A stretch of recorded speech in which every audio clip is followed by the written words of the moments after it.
Cine Recap PH. Maligayang pagbabalik sa Cine Recap PH. Warning, spoilers ahead.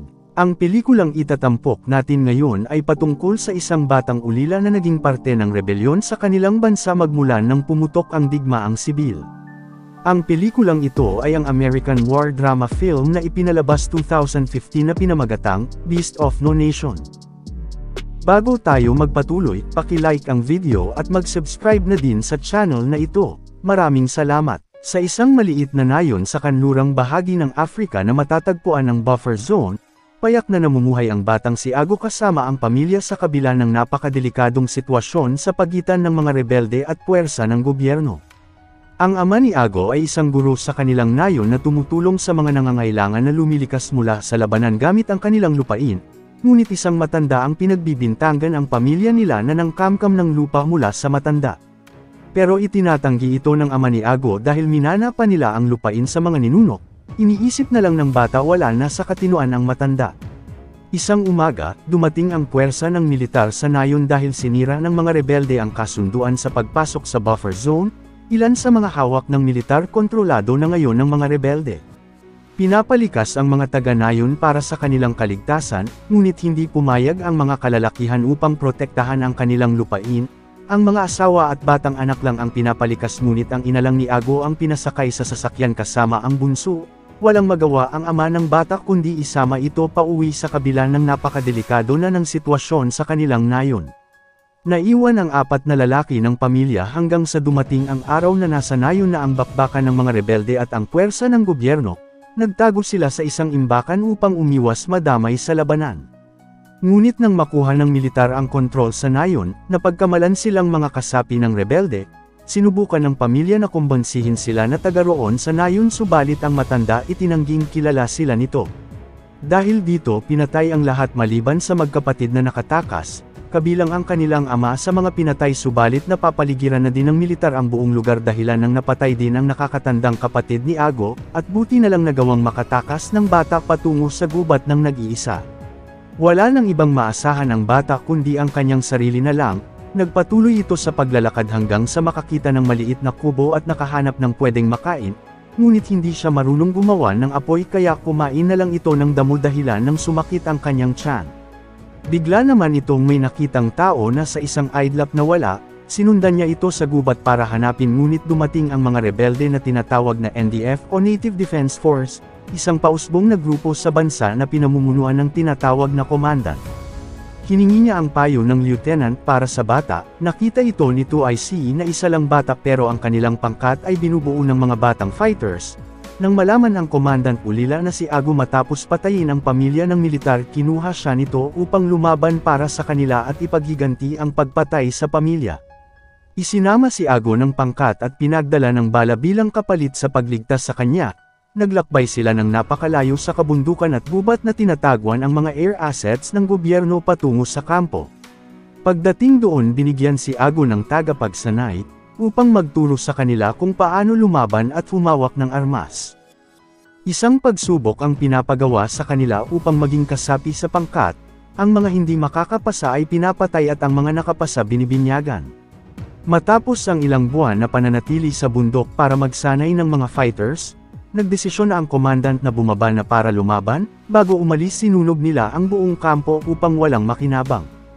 Agad na nagsimula ang grupo para sa kanilang misyon mula sa utos ng nakakataas sa NDF, ang kanilang unang misyon ay ang pag-ambush sa mga daraan na sundalong may dalang supply.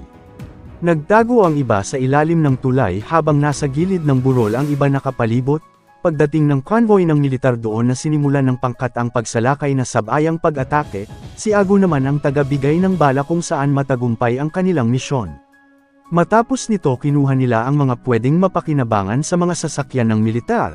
Ipinatawag din si Ago ng komandant upang subukan siya sa pagpatay sa nakaligtas na bihag. Nakaramdam ng takot ang bata sa ipinapagawa sa kanya, pero ginamit ng komandant ang ginawa sa ama nito upang gawin ang pinapagawa hanggang sa tuluyan ng patayin ng bata ang bihag.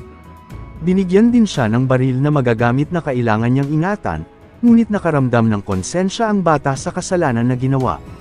Gayunpaman, dinamayan si Ago nang nakilala nitong kaibigan nagngangalang Striker na hindi nakakapagsalita. ito lang ang tumutulong sa kanya para kahit papaano mabawasan ang nararamdaman. Sumunod ay nagpatuloy na ang pangkat sa pag-usad gamit ang mga nakuhang sasakyan ng militar. Kagaya ng normal na mga bata naglalaro at nagsasaya din ang mga ito habang iniiwasan ang mga asset ng militar. Isa pang nayon ang kanilang sinalakay na hawak ng militar. May gamit na ngayon ang komandan para makita sa malapitan ang kinaroroonan ng kanilang kaaway.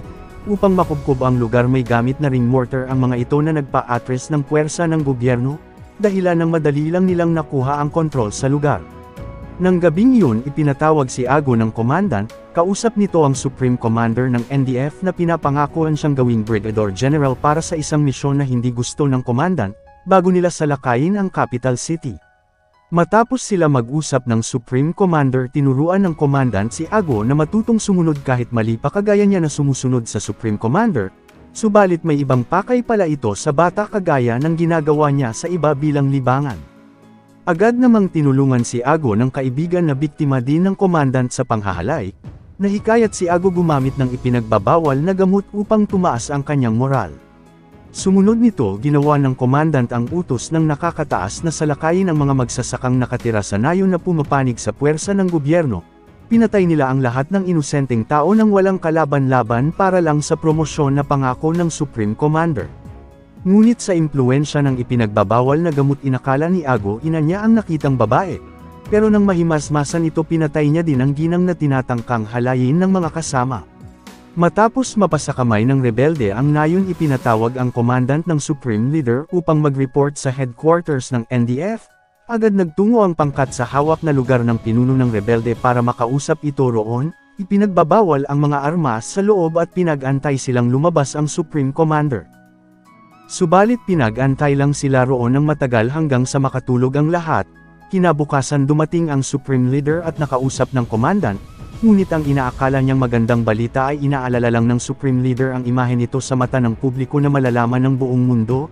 Tinanggal niya ang commandant sa pamumuno ng kanyang pangkat at ibinigay sa kanyang lieutenant upang gawin siyang Deputy Security Chief sa ilalim ng Supreme Leader. Ang kaganapang ito ay hindi nagustuhan ng commandant bilang insulto sa kanya sa hindi pagtupad sa usapan at pagbabago sa plano. Iniwan nito ang Supreme Leader at humingi ng isang gabi para magdiwang sa kanilang mga tagumpay sa isang bar. Ang mga nakakatanda kasama ng komandan ay nagpalipos ng gabi kasama ng mga babae, ngunit biglang nakadinig ng pagputok ng baril ang lahat at napag-alamang na baril ang lieutenant. Itinuturo nito ang komandan na nag-utos pero itinatanggi niya ito at ipinapatay ang lahat saka tumakas ang pangkat sa lugar. Sa ngayon ang kanilang pangkat ay hinahabol na din ng Supreme Commander bilang pagtatraidor sa NDF. Nagtatago na ngayon ang mga ito kung saan wala na silang suporta sa nakakataas pagdating sa labanan, pero naniniwala ang komandant na malakas pa din sila at balak bawiin ang kanilang teritoryo sa dating mga kakampi para sa kanilang sarili. Subalit isang gabi habang nagpapahinga ang lahat, sinalakay sila ng puwersa ng gobyerno na pumatay sa napakarami nilang mga kasama. Unti-unting naubos ang grupo kaya iniwan na nila ang buhay na hindi na alam kung saan pupunta. Pagbalik sa gubat para maghanap ng kanilang pansamantalang pagtataguan, may ambush na naman sa kanilang daraanan na napilitang magpalikas ng mga ito, subalit ang kaibigan ni Ago na si Striker ayaw ng kumilos na tila nawawalan ng pag-asa.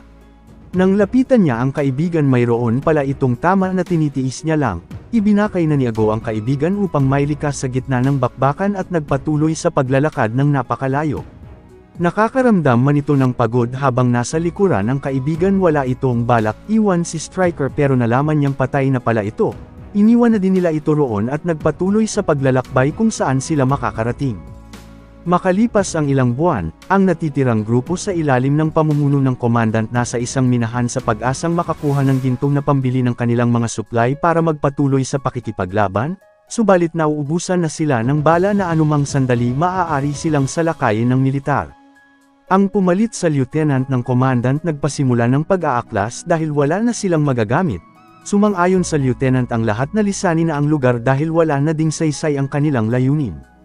Pero kinumbinsi sila ng commandant na wala silang mapupuntahan kung aalis, dahil mahuhuli lang sila ng militar at ikukulong na kahit makakabalik sa kani-kanilang nayon kukutsain lang sila ng lahat. Gayunpaman, gusto pa ding umalis ng lahat, maging si Ago ay pumanig na rin sa pag-aklas. hinamon ito ng komandant na patayin na lang siya upang ito ang masusunod pero hindi ito kayang gawin ng bata, umalis na ang lahat at iniwan nila ang komandant para sumuko. Hindi nagtagal na huli ang pangkat ng rebelde at sumuko na sa mga militar kung saan maayos na dinakip ang lahat, dinala ang mga nakakabata sa missionary school sa ligtas na lugar ng bansa. Ngunit si Ago ayaw makihalubilo sa ibang bata dahil sa trauma na nangyari sa kanya sa nagdaan na hindi nito makakalimutan. Ang iba namang kasamahan na dinala doon piniling tumakas para bumalik sa pakikipaglaban sa gobyerno pero nagpaiwan siya roon. Kalaunan, sinabi na ni Ago sa school counselor ang mga nagawa niyang terribleng bagay, na nagbibigay sa kanya ng takot at nakikita ang sarili bilang isang halimaw sa mga nagawa. Magmula nang mailabas ni Ago ang kinikimkim sa sarili, nagsimula na din siyang makihalubilo sa ibang bata upang magsaya sa malayang buhay nang wala nang ikinakatakot.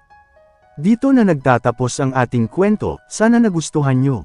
I-like ang video at mag-subscribe na din sa channel na ito. Maraming salamat sa panunood, hanggang sa muli. Paalam!